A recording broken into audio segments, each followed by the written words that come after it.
Released in early 2000, Bloodflowers is the last substantial release in The Cure's discography. A lot of people consider Wild Mood Swings the band and Robert Smith's rock bottom, but the sad reality is that things got much worse in the 2 years after Wild Mood Swings' release, culminating in a ruinous European tour in the summer of 1998. These 13 shows live in infamy. At the Lyon date, Smith was so fucked up he could barely walk on stage. He had to be helped off stage after lying on the floor for 2 minutes at the end of Disintegration. It's one of the worst performances in the band's career. Smith consistently failed to remember the lyrics to songs, which was not uncommon, but it'd be one or two. It wasn't every song every night. These shows were just appalling. And it's important because it's not just a bad run of shows. This tour cost The Cure fans. It damaged their reputation, and that had never happened before. This isn't like the Swing Tour on the back of Wild Mood Swings where, it's bad timing, you didn't get a record out,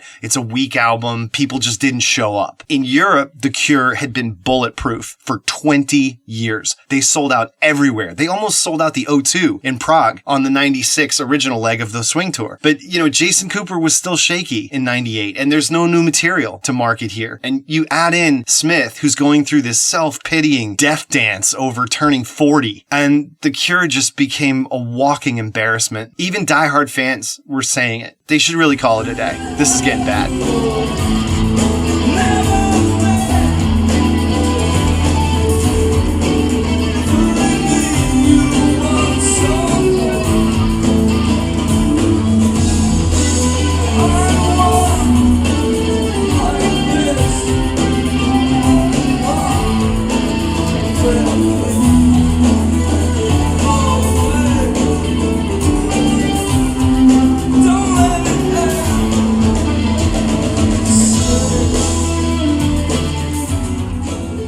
Heading into 2000, The Cure were just written off. They were has-beens with no third act. Bloodflowers is the third act.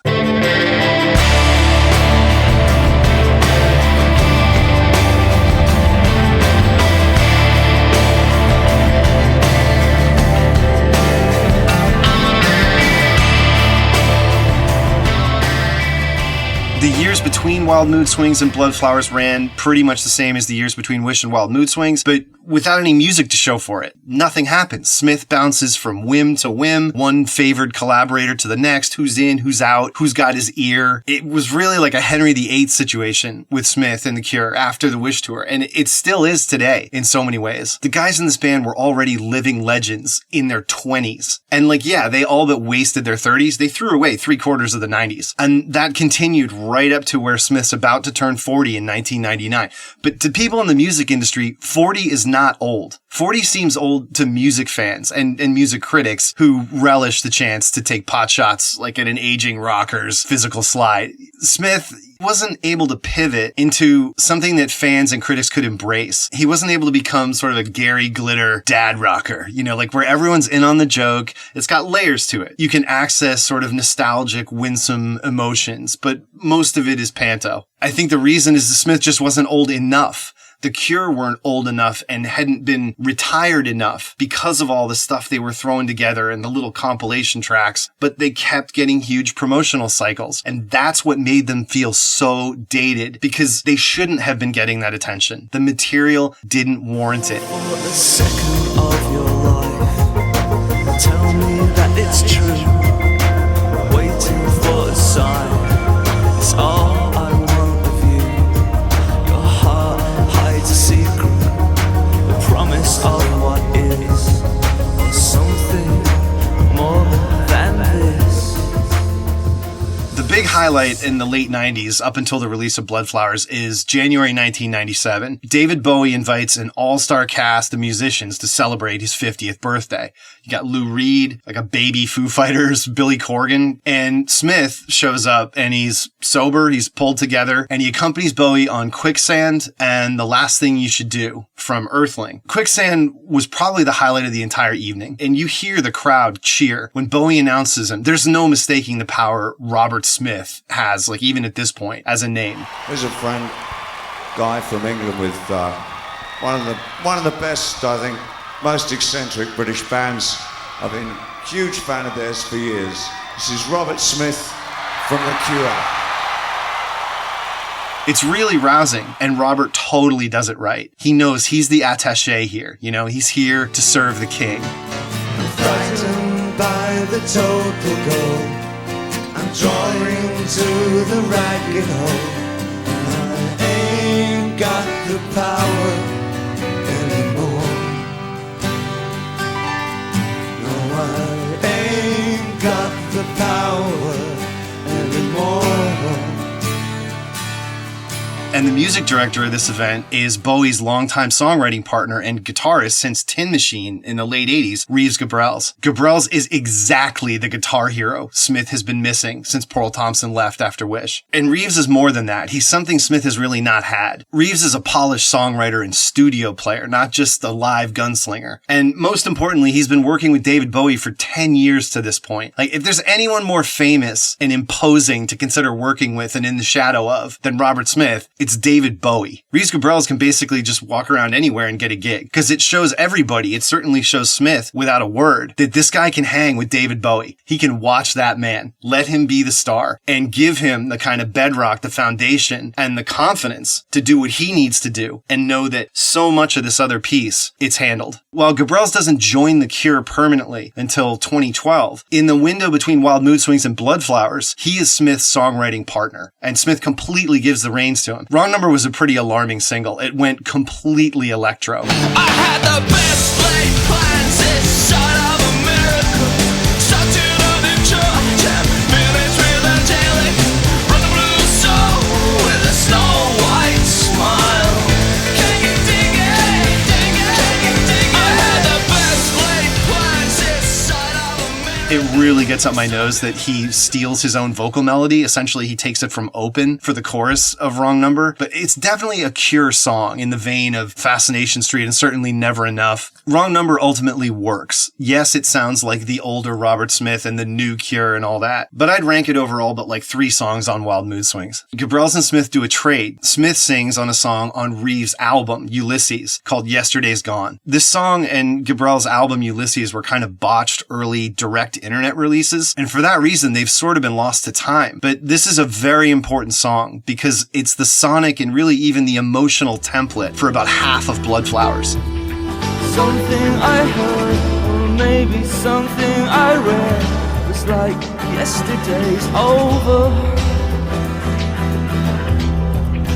Something I did, or something I said, like yesterday's done. Something I felt, or maybe something I thought, like yesterday's over. Something I taught, something I saw, like yesterday's gone. A lot of fans, 20 years later, have never heard or heard of Yesterday's Gone. I mean, yes, it's on YouTube, but it's a Reeves Gabrels song featuring Robert Smith on vocals. It's never appeared on any Cure release. They don't play it live. Reeves Gabrels plays it live with his band, Reeves and His Imaginary Friends. But what most people heard from this period is a really throwaway song called More Than This from the X-Files soundtrack. It's just another one of these drum loop pieces, you know, built up in Pro Tools, throwing a bunch of kind of aimless, not really melodic, just droning loop shit on the back of it. And the lyrics are really sophomoric. More Than This is on Join the Dots, but I don't think I've listened to it twice the whole way through, honestly. And then the last piece of the sort of Reeves and Robert triptych is an overtly Reeves song. It's almost like a Cars song called A Sign from God.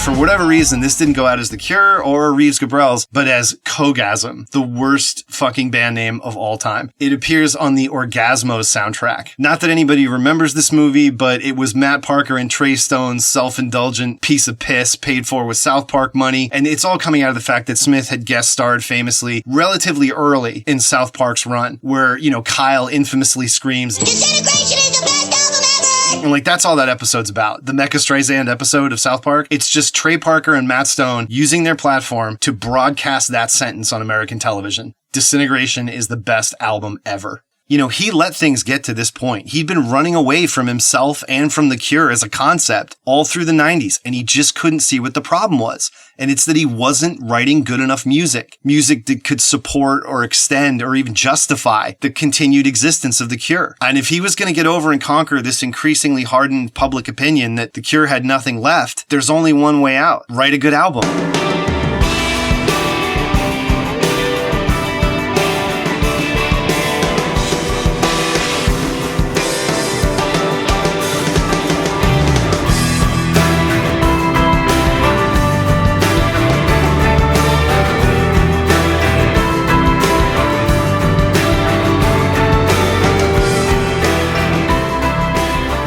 So in aid of being positive about Bloodflowers, and this is the only Cure album after Wish that I rate at all, there are two egregiously negative aspects of this record to get out of the way. First is the album art, which is another example of Robert Smith letting his obstinate controlling streak damage this band. The Cure's album covers through Wish are among the best sleeves of all time. Dark Side of the Moon, Houses of the Holy, Unknown Pleasures, Head on the Door and Kiss Me are fucking Andy Warhol status in my book. But Smith wants to change partners. He stops working with Paul Thompson and Andy Vellum, who together traded as Parched Art, and they designed all of The Cure's iconic album sleeves, and more importantly, the typefaces. The Cure have multiple iconic fonts in their discography. Fonts that are as memorable as like Def Leppard's logo or like the early Peter Gabriel self-titled record. I don't know. I'll start a podcast called Final Fantasy next year. We can get into it. But the first indication that something has gone disastrously wrong on the design side of the house is the 5-swing live EP. This is a totally dashed off, I think 5-song limited edition live EP they put out in 1997. Everyone ignored this and they ignore it to this day, but it was actually a Fiction Records release. And the cover looks like it was printed on a fucking HP inkjet printer. It is unbelievable how amateurish the design of this thing is. This is Robert Smith for no good reason deciding he can and should have input on their packaging and presentation. It's this I'm an adult now situation he's going through in his 30s, where anyone else's input is an affront to his, genius or vision at least. And anyone who's known him since he was a kid, maybe they're condescending to him or they think they know better than him. He got so fucked up with paranoia over this stuff at various points. He couldn't see the value of all these other people who helped and had a hand in, manufacturing The Cure as an entity, the total package of The Cure.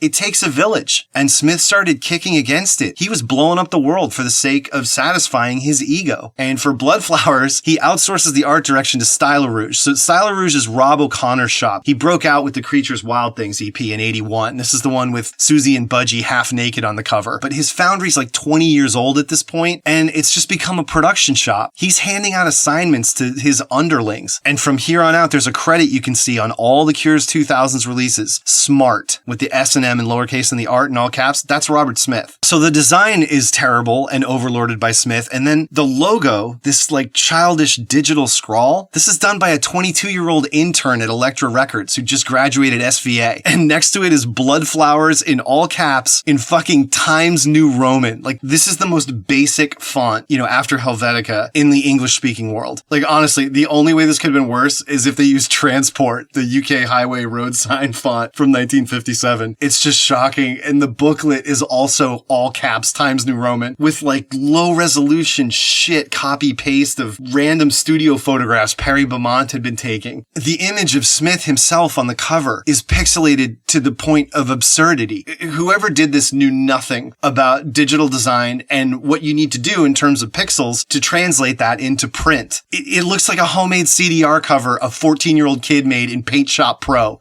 for like a bunch of rare Cure MP3s they downloaded off Napster. I spent 5 minutes messing around with Dodge overlays just to make something better. It's just unconscionable that a band that was so deservedly revered for its packaging could obliterate that reputation in one fell swoop. But that's what Smith had been doing ever since Wish. He's just sawing limbs off this band because he needs to see himself and his decisions reflected in every aspect of The Cure. After Wish, he stops letting The Cure be the sum of its parts. And in the studio, it's no different. The two survivors from Wild Mood Swings that he leans on for the rest of the 90s are Mark Plotty and Paul Corkett. Plotty does Wrong Number, which anchors the Galore Hits package. The Galore Hits package comes out to make up for the fact that Wild Mood Swings didn't sell shit, and it consumes another contractually obligated release for Fiction. Because again, Robert wants to get out of his contract. He wants to get out from under Chris Perry and Fiction and Polydor. Plotty gets another remix credit, but it's really Paul Corkett who pulls away as he starts to get serious and think about, like, can I save this thing? Corkett's biggest credit prior to Wild Mood Swings is Sleeper's In-Betweener, which was a really early Britpop hit. And Smith took a shine to him while they were working up Wild Mood Swings at St. Catherine's Court. But Corkett was chosen for a much more cynical reason than simply getting on with Robert Smith. It's not often you can point to a poorly produced album and explain exactly how it happened by listening to one song, but with Bloodflowers, you absolutely can.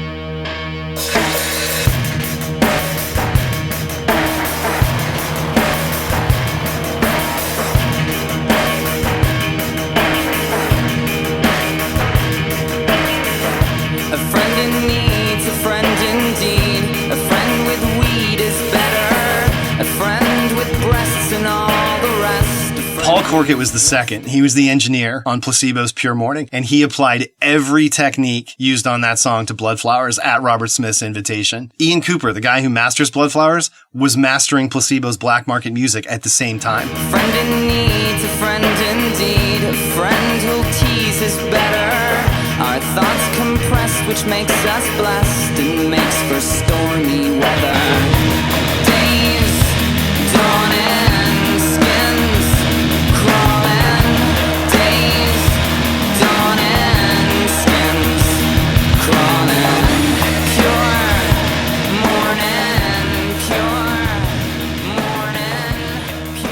The mix on Bloodflowers is notorious to the point where Smith, despite considering it one of the top 5 Cure records, started rolling his eyes over it probably within 5 years of it being out. And I could see us honestly getting a remaster, maybe even a remix of Bloodflowers before we get Wish, because there aren't as many fingers in the legal pie with Bloodflowers. It didn't sell well. It didn't even sell 100,000 copies in its first couple weeks. But, you know, the multi-platinum parent LP of Friday I'm in Love, yeah, good luck sorting those royalties out. So Corkett didn't really work out as a producer here, but he becomes the Cure's front of house guy from here on out. He runs the live show and has since the early 2010s. He's been eating quite well as a member of Cure World for like 20 years now. And it's not Corkett himself that's to blame. You've got Smith being in a very controlling headspace. The real issue, though, is that they're using the same software, the same patches, the same digital room reflections that everyone else is using at this time. Bloodflowers sounded instantly dated, and like revisiting it 20 years later, it's a time machine to such a bad period in pop music production. One of the records that's always reminded me of is Curve's comeback record, The Gift.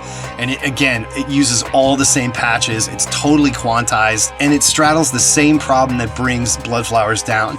These unmusical, pointless laser beam loops that are such an irritating part of the palette of this record and so many records of the time. Because, you know, Pro Tools is reaching studio maturity, and the novelty of Pro Tools and the simplicity it affords artists and producers to kind of dick around and swap things in and out, just paint over the track, kitchen sink that shit. It led to so many questionable short-sighted decisions, and they're all over Bloodflowers. I mean, for a while there, everybody was trying to sugar over 2-chord bullshit with Doctor Who noises.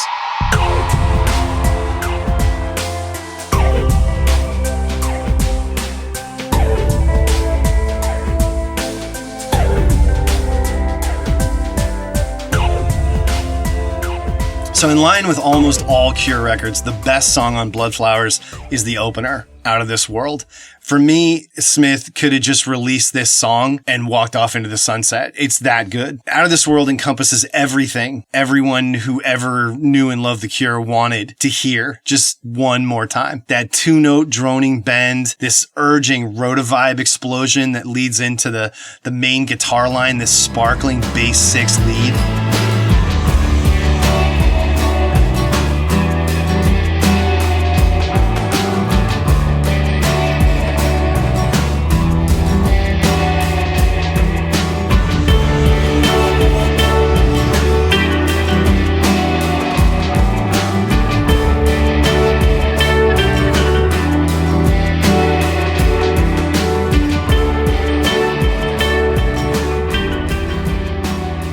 On a number of songs here, first among them Out of This World, Smith does find an honest voice, a real voice, the voice of a 39, 40-year-old ex-rock star. He's communicating to himself, to his past, and most importantly to the fans in an honest way.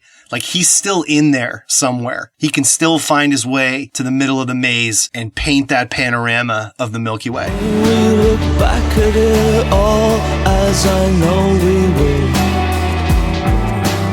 You and me, wide-eyed. I wonder, will we really remember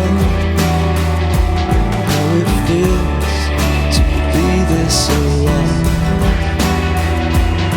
I know we have to go, I realize we only get to stay so long. Always have to go back to realize where we belong.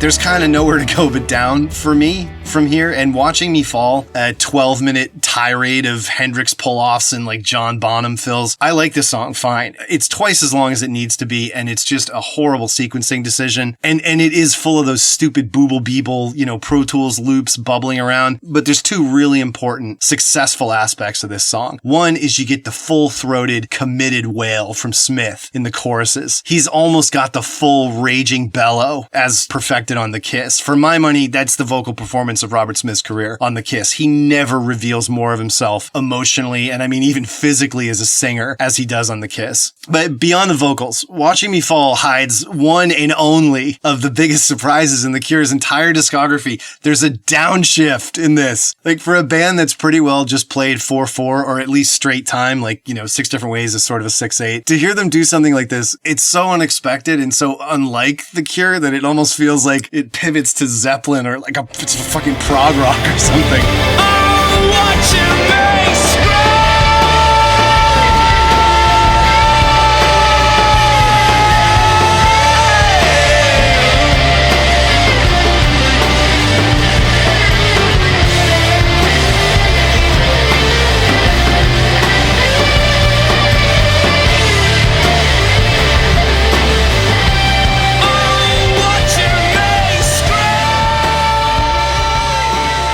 It's such a smile to hear it, and it's Jason Cooper leaving his first real mark on the page as The Cure's drummer. It should have been the last song on the album. It's 11 minutes long. If you want to keep it that long, it really should have closed the piece out, because the title track, it just tries too hard. It's too self-referential. It's too overtly calling back to pornography. At this point in his life and his career, he's trying to resurrect that, but it's really like a childish pathos of pornography. You're trying to pen this harrowing wail in the face of impermanence and the uncertainty of life and the future and fear of death and all that.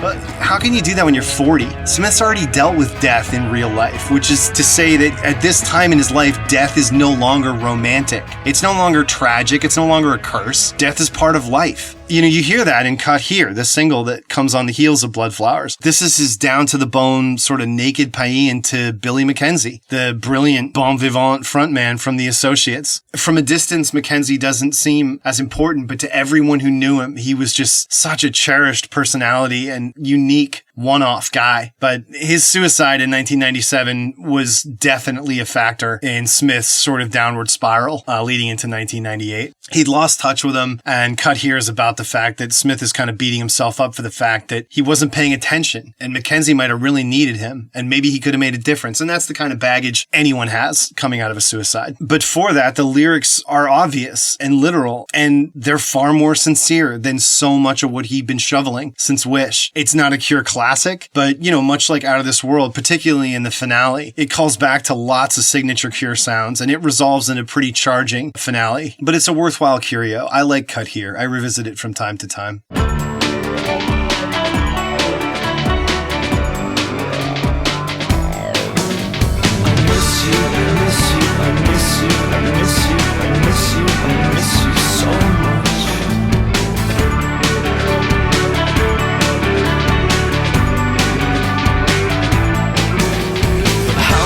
Times can I walk away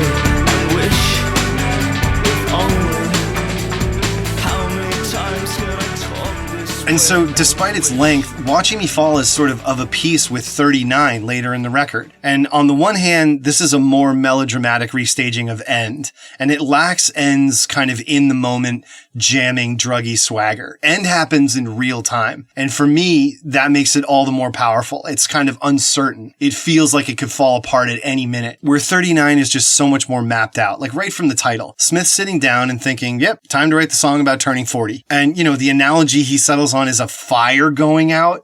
That's fucking grade school shit. I mean, come on. That said, the bass production on this song might be the best I've ever heard in my life. I can't think of another example of a bass sound so massive as the opening 4 notes of 39.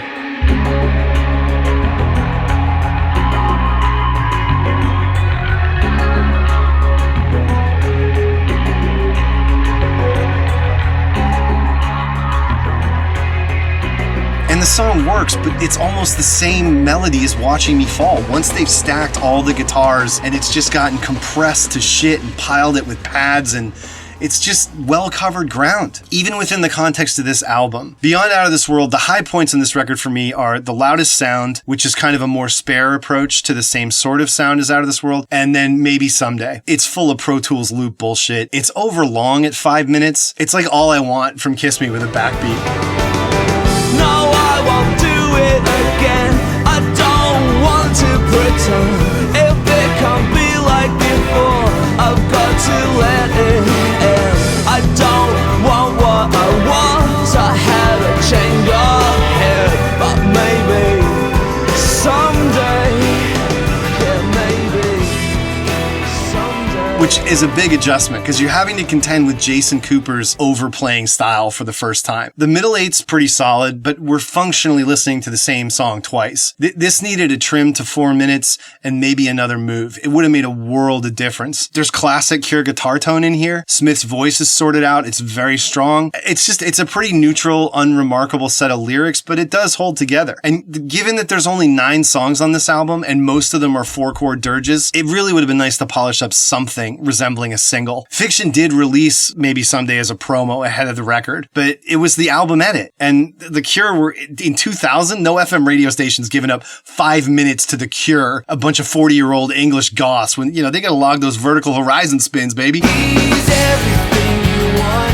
He's everything you need. He's everything inside of you that you wish you could be.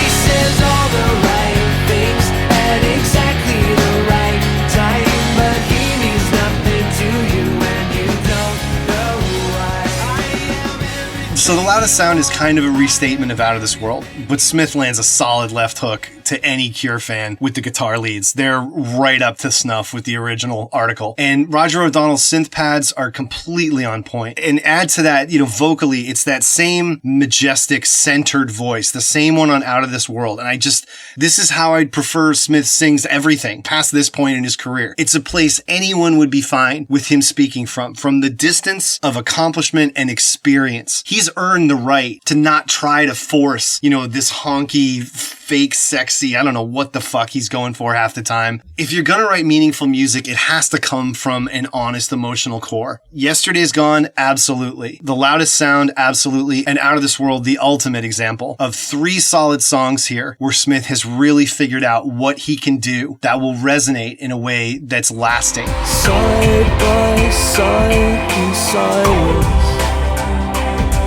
they pass away the day. So comfortable, so habitual, and so nothing left to say. Nothing left to say.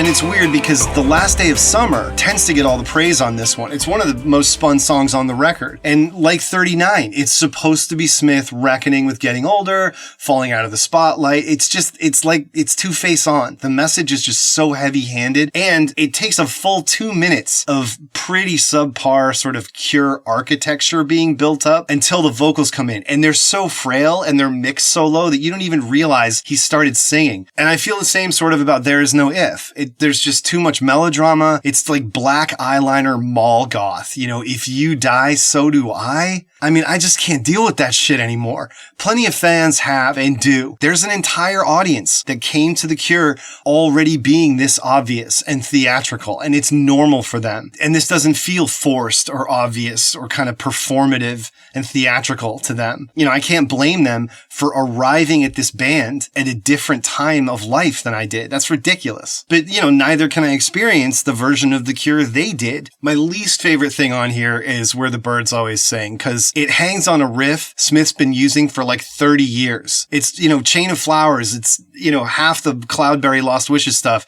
This is supposed to be an accent. It's one of Smith's tools in the toolkit. It is not supposed to be the entire hook of a song. The lyrics are just equivocal rambling about justice and injustice. It's so much like This Is a Lie. The world is neither fair nor unfair. The idea's just a way for us to understand. But the world is neither fair nor unfair.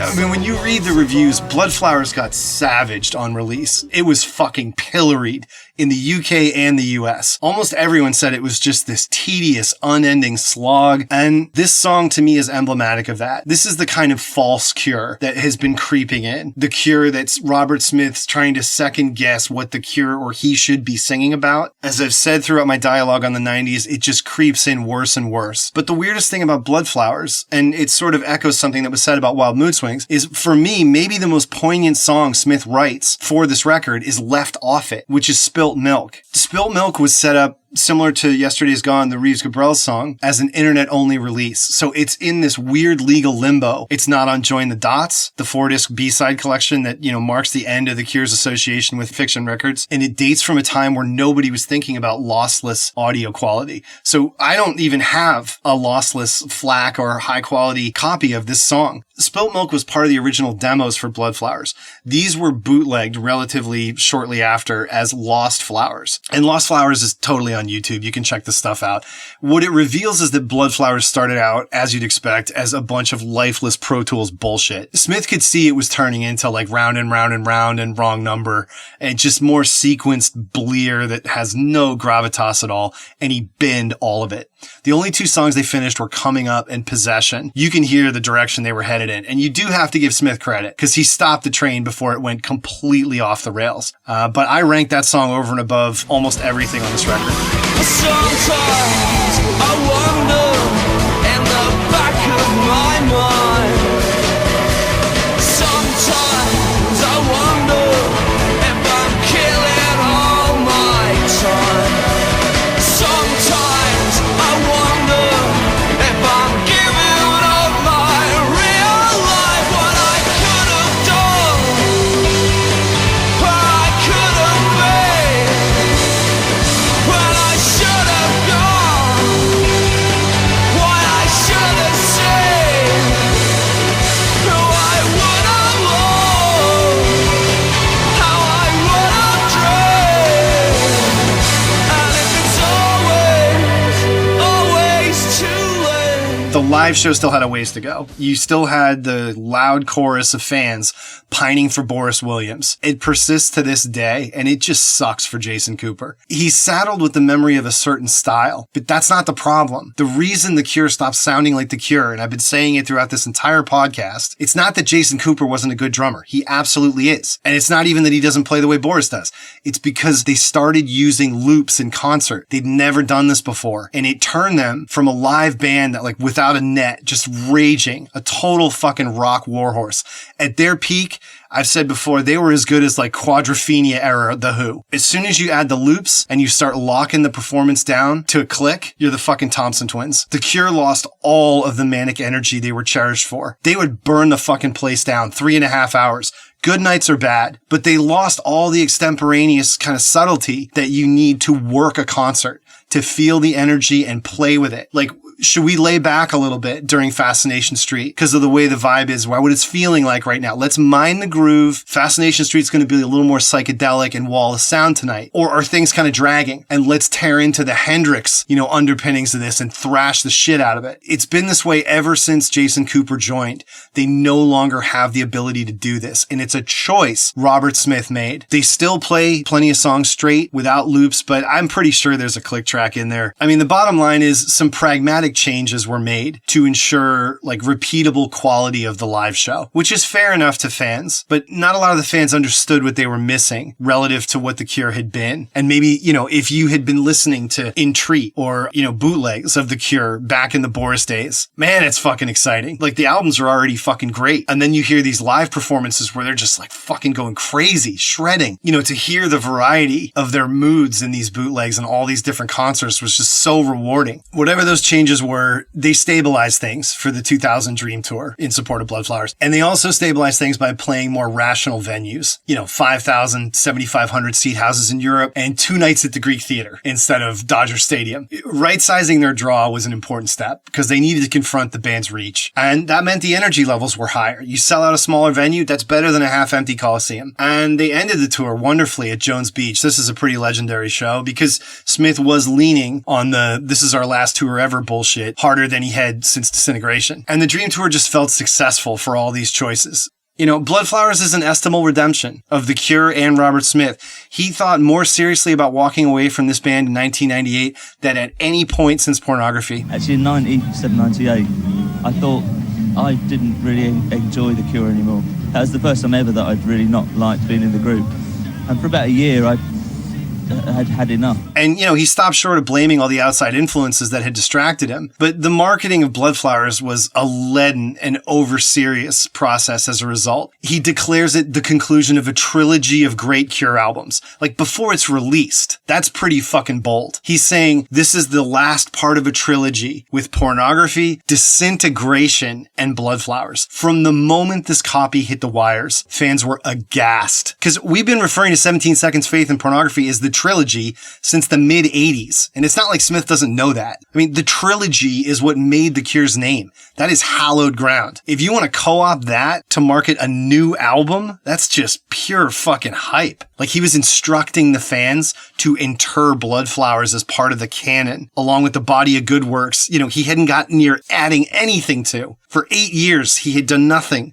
I mean, for me, I was old enough. I was 25. I could let this slide, and just file it away. Smith doing his job. But then immediately after the Bloodflowers Dream Tour, and this just shows you what a fucking stubborn bastard this guy is, he stages a double live DVD of the band performing Pornography, Disintegration, and Bloodflowers in sequence. And he releases it as trilogy in 2003. So in a sense, what this tells you and what you have to accept is that Robert Smith is possibly more invested and interested in and attuned to his own version of the Cure than we as fans are, especially in the modern era. Because in his mind, the associations between these 3 albums make complete sense based on what he was going through when he wrote them. He had no confidence in 1982. After Pornography, he drugged his way through his fear of turning 30 on Disintegration, somehow comes out with one of the best rock albums of all fucking time. And in 1998, 5 years of chaos and bullshit and losses like Billy Mackenzie, neither the band he'd been running nor he himself seemed capable or felt capable of building another lasting, legitimate long player that could add anything to this band's legacy. The trilogy concept is Robert Smith marketing his pride